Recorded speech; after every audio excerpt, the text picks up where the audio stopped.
Olá pessoal, esta é a parte 2 da nossa aula 5 e agora vamos falar sobre os sensores ultrassônicos. Os sensores ultrassônicos, eles são dispositivos eletrônicos que funcionam com base na emissão e na recepção de sinais sonoros de alta frequência, daí o nome ultrassônico, né? Na ordem aí de 25 a 500 kHz, então é uma frequência bem elevada. Esses sensores, eles funcionam muito parecido com o princípio sonar dos morcegos, né? Então, o morcego, ele é um animal mamífero que ele vive muito em objetos, em locais muito escuros, como cavernas, etc., lugares que têm baixa luminosidade. E aí, além dos cinco sentidos, né, os morcegos ele têm um sexto sentido que é o sonar, ou ecossonar, biosonar, né, que ele emite uma onda sonora. Essa onda sonora bate nos objetos e retorna para ele através do tempo e da intensidade que essa onda retornou. Ele consegue perceber o objeto que está na sua frente, o tamanho do objeto que está na sua frente. Com isso, ele consegue voar sem se bater nas paredes, ele consegue perceber predadores, presas, né? Alimentos, tudo. Então, ele consegue se posicionar no espaço através dessa emissão e recepção de ondas sonoras.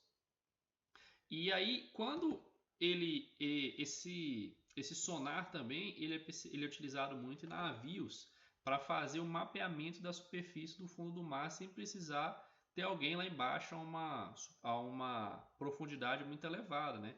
Então, na parte de baixo do navio ele tem um sonar que está emitindo ondas sonoras. Essas ondas sonoras elas vão se propagando no oceano, na que bate na superfície e volta. Através daquele tempo, você consegue calcular a distância do navio até aquela superfície.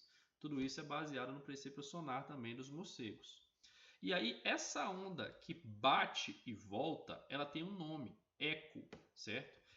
Esse eco, a definição de eco, é uma onda sonora refletida por um objeto com um tempo suficientemente grande para se distinguir o que é a onda primária que originou o eco e o eco.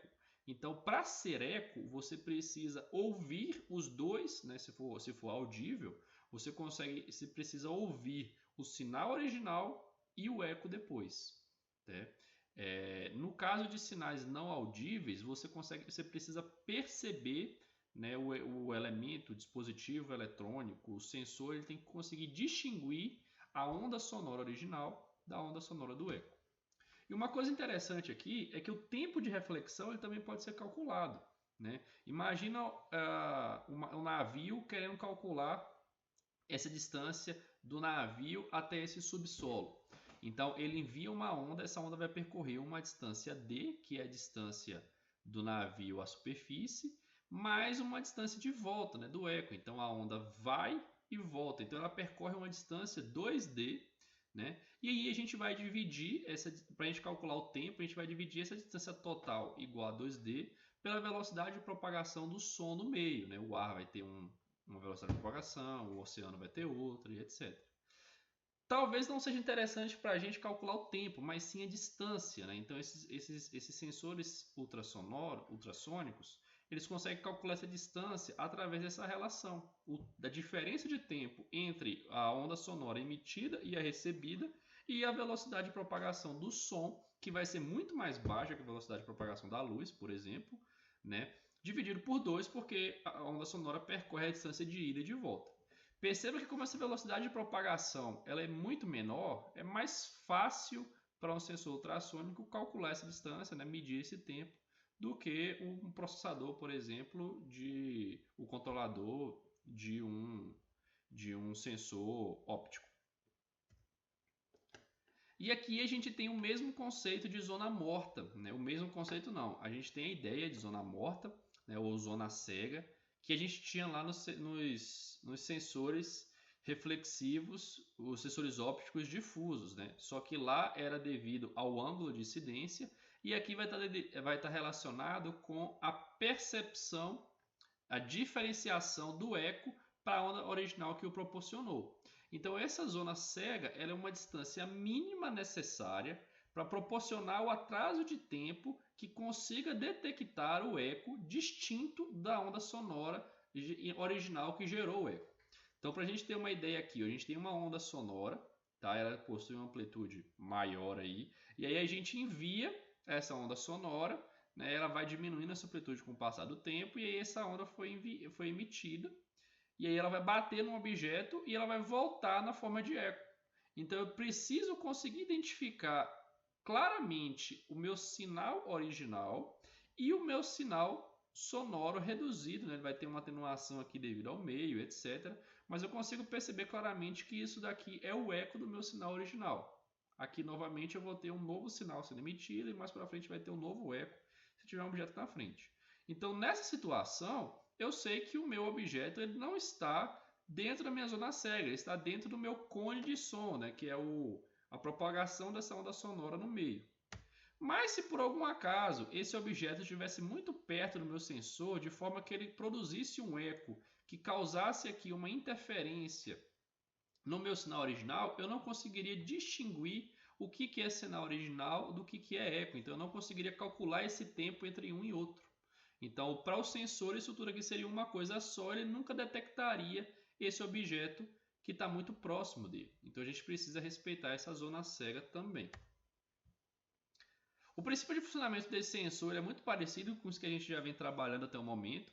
Ele vai ter um transdutor acústico, né, um elemento aqui que vai traduzir a grandeza física do som em uma grandeza elétrica. Esse material é um material piezoelétrico, ou seja, o material piezoelétrico você fornece uma energia elétrica para ele, ele converte isso em uma pequena energia mecânica. Nesse caso aqui ele vibra. Então eu forneço um sinal elétrico para ele, ele vibra, e no que ele vibra aí ele produz a onda sonora e vai produzir uma onda sonora de alta frequência porque esse sinal elétrico que eu estou fornecendo para ele é de alta frequência. Quem vai produzir esse sinal elétrico é o oscilador, né? Vai produzir esse sinal pulsado de alta frequência, e esse oscilador, a gente tem um controlador ligado a esse oscilador, e esse controlador ele determina o tempo bem definido que a gente vai enviar esses sinais para o meio, né? Então ele é um sinal periódico, a gente está sempre enviando para sempre estar monitorando se tem um objeto na frente ou não, e quem faz isso é o controlador. E quando esse controlador dá o tempo, dá o momento de enviar o sinal, ele começa a contar um tempo. Então tipo assim, opa, está na hora de enviar um sinal. Pum, mandei para o transdutor vai vibrar e eu comecei a contar o tempo a partir de agora. Aí esse sinal vai propagar no meio, vai bater no objeto e vai voltar. No que ele volta, ele vai voltar no receptor. Né? Esse receptor ele vai receber esse eco, perceba que não é mais o sinal original, é o eco, gerado pelo sinal original, né?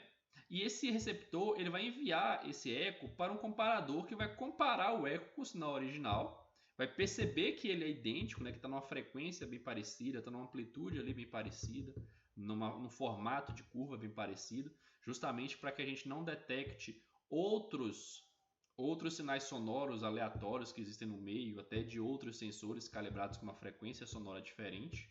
Então ele faz o casamento do eco com o sinal original, percebe que de fato é um eco do sinal original e para a contagem de tempo.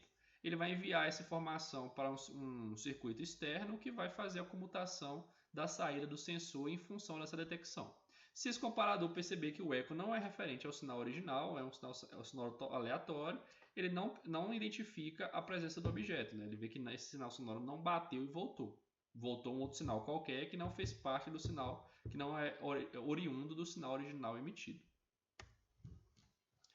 Alguns fatores que vão influenciar a distância sensora desses sensores ultrassônicos. Primeiro, a frequência do sinal. Né? Quanto maior a frequência do sinal, menor a distância sensora. Mas também, quanto maior a frequência do sinal, maior o tamanho do objeto que a gente consegue identificar.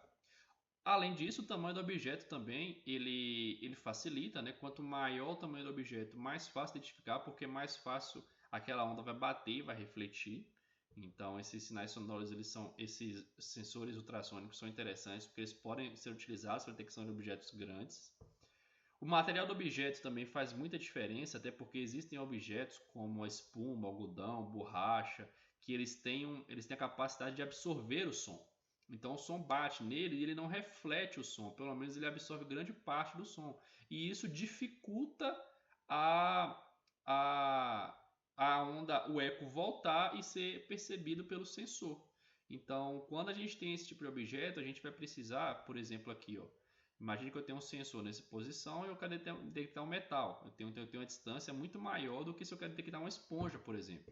Porque a esponja ela absorve parte daquela potência sonora e vai refletir só uma pequena parte. Então eu não posso estar muito longe, o meu sensor não pode estar muito longe do objeto. O meio de propagação também é de extrema importância porque é uma forma de atenuação, né, depende de como que o som vai se propagar nesse meio. Então a água vai ter um meio de propagação diferente do ar, diferente, por exemplo, de um óleo. Se você quer utilizar esse sensor submerso se você quer identificar esse sensor para identificar o nível de óleo dentro de um reservatório, então você pode ter aí um meio diferente, né? Tudo isso vai interferir na distância sensor. Algumas características dos sensores ultrassônicos também, a gente pode ter tanto analógico quanto digital. Digital vai ser igual, NA, NF, NP, NPN, PNP. Mas a gente também vai ter os sensores analógicos. Os sensores analógicos eles vão medir a distância através do tempo e retorno do eco.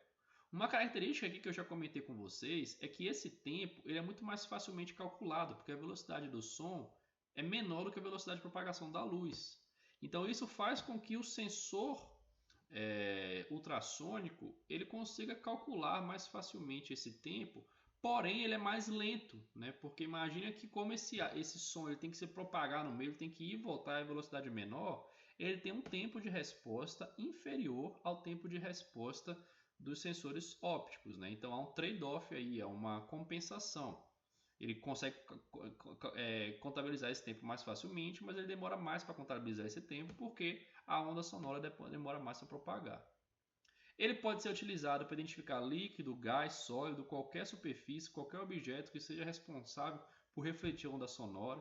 E esse objeto não vai depender de cor, de translucência, de nada, porque a forma de propagação do som é diferente da forma de propagação da luz. Certo? Então, isso é uma grande vantagem dele em relação aos ópticos. E por mais que a grande maioria dos sensores ultrassônicos possuam um emissor e receptor alojados no mesmo corpo, como se fosse um óptico difuso refletido, a gente também pode ter sensores ultrassônicos separados, do tipo barreira sonora. Né? Então a gente consegue ver aqui, por exemplo, alguns exemplos de sensores ultrassônicos que vão ter dois elementos e eles vão ser bem parecidos com os sensores tipo barreira, os sensores ópticos tipo barreira. As mesmas vantagens, as mesmas desvantagens. Perfeito? A gente tem aqui algumas vantagens e desvantagens dos sensores ultrassônicos, certo? Eles podem ser utilizados para detectar objetos de longas distâncias, então são os sensores de proximidade que atingem maiores distâncias, inclusive maiores objetos também. O seu funcionamento vai independer de cor, de translucência, de reflexibilidade do objeto, desde que aquele objeto seja capaz de refletir a onda sonora. E ele vai ter pouca sensibilidade à poeira, tá? Isso não vai ser um problema para os sensores ultrassônicos. Como desvantagem, ele vai ter uma dificuldade de detecção de superfícies que são absorvedoras de som. Então tem aquelas superfícies tipo esponja, alguns plásticos, algumas borrachas que vão absorver o som, então vão fazer com que a distância sensora seja menor ou até mesmo imperceptível, dependendo da superfície. Como essa onda sonora ela se propaga em um meio, condições ambientais como temperatura, pressão, umidade, turbulência do ar, tudo isso vai afetar a forma como que essa onda se propaga. Consequentemente, vai afetar o funcionamento do sensor. Então, esses sensores eles são susceptíveis a essas variações ambientais. Eles vão ser mais lentos do que os sensores ópticos, como eu já comentei, e a onda sonora ela se propaga numa velocidade muito menor do que o feixe luminoso. E em geral eles vão ser mais caros do que os sensores ópticos, certo? Para finalizar essa aula, algumas aplicações aqui a gente consegue utilizar os sensores ultrassônicos para detecção de objetos de diferentes tamanhos, para detecção da posição exata de um objeto, né? Então, para ver se a gente pode colocar mais de um para ter certeza que ele está sendo posicionado onde ele deveria ser. Detecção de objetos grandes, como carros, pessoas, né? Ele consegue fazer a contagem de... Contagem não seria a palavra, mas ele consegue verificar se você tem a quantidade mínima de peças em uma empilhadeira, se você sabe a altura que deveria ter aquela pilha de chapas metálicas, por exemplo. Sabe que se tiver 10 vai ter uma altura X. Se aquela altura se o sensor está medindo uma altura diferente dessa altura X, então ele sabe que ainda faltam peças para serem empilhadas, né? A gente consegue utilizar sensores ultrassônicos para detecção de líquidos e sólidos em um sistema de armazenamento, em um reservatório, um recipiente, né, para saber o nível que a gente está desse sólido, desse líquido, porque o nível vai estar diretamente relacionado com o tempo de reflexão da onda sonora. Se tiver mais cheio é um tempo, se tiver mais vazio é outro. E uma outra aplicação muito interessante é utilizar sensores sonoros em braços robóticos, né? Então, como é que o braço ele sabe que tem que pegar aquela caixa? Ele tem um sensor sonoro que está emitindo uma onda sonora, bate na caixa e volta. Aquele braço robótico sabe que tem uma caixa ali para ele pegar, por exemplo, né? E levar até o local onde ele deseja. Então, são algumas aplicações dos sensores ultrassônicos, pessoal. Com isso, a gente chega no final desta aula. Espero que vocês tenham gostado e vejo vocês na próxima aula. Não deixe de conferir as páginas e redes sociais do GCEP.